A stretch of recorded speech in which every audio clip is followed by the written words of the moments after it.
Good morning. It's a moment to take a long, hard look at ourselves as a country and what we've become.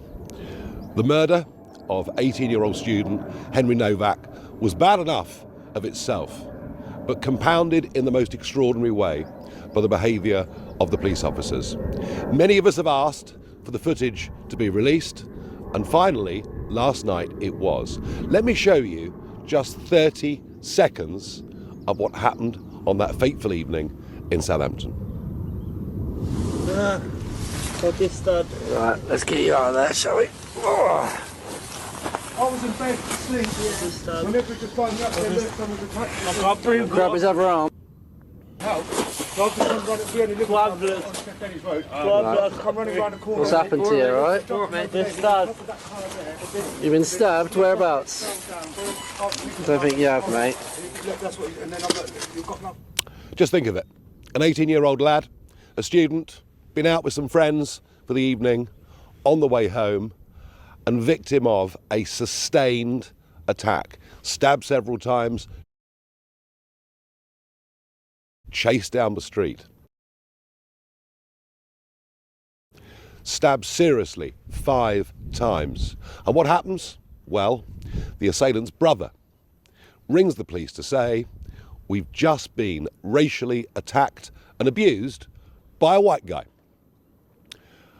The sirens blare, they arrive. Young Henry must have thought that at last help was at hand, but far, far from it. The police act from the beginning to the end, and the end when he dies, lying on a pavement, having been stabbed in handcuffs.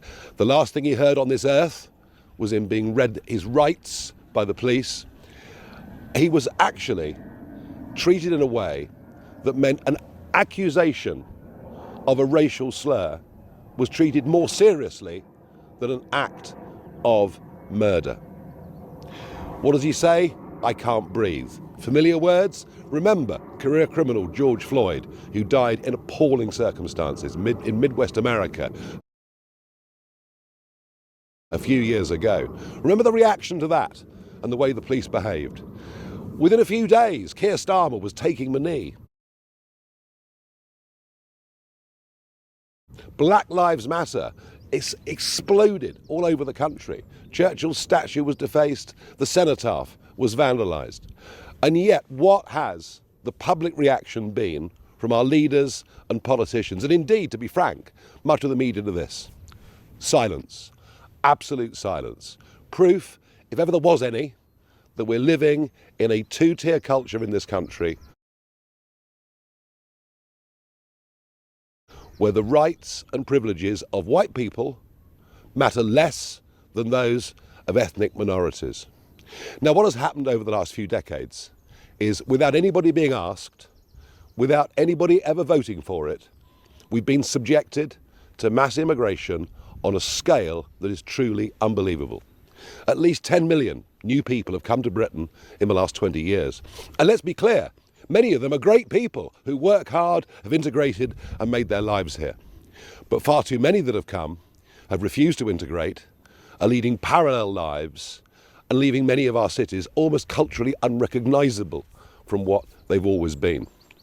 But to stop any criticism of this, we've brought in hate speech laws. We brought in a DEI agenda. We've brought in what is called positive discrimination in favour of ethnic minorities over those of white people whose families have lived in Britain in many cases for centuries. That is the mess that we've got into.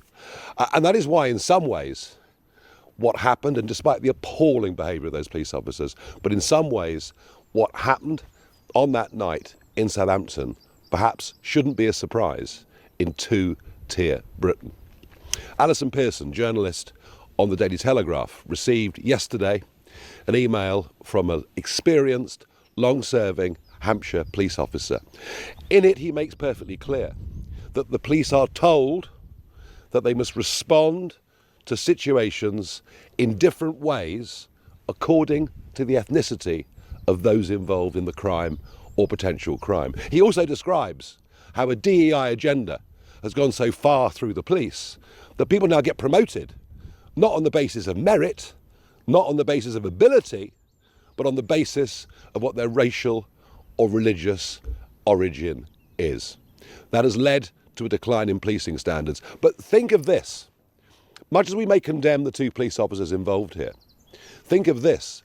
The biggest fear a police officer now has going about his or her duty on the street is the fear of being reported for having acted in a way that was racially biased. That fear, now greater than dealing with a dying man living on the ground. Henry's family have responded to this in just the most extraordinarily dignified way. But I suggest the rest of us respond to this with pure, cold rage. I don't have to tell you things are bad. Everybody knows things are bad. We know the air is unfit to breathe and our food is unfit to eat. While some local newscaster tells us that today we had 15 homicides and 63 violent crimes, as if that's the way it's supposed to be. We know things are bad, worse than bad. They're crazy. It's like everything everywhere is going crazy, so we don't go out anymore. Just leave us alone. Well, I'm not going to leave you alone. I want you to get mad. This is wrong. All the values and standards of living in a free country where everybody is judged equally before the law have been trashed and thrown away. Well done for coming out. Henry's murder is it? I've spoke about this for 20 years. I said you'll be a victim of a race gang, i.e. Pakistani Muslims, will be beating up a white kid. The police will turn up, they jump on the white kid. Every time, I've seen it my whole life, they jump on the white kid.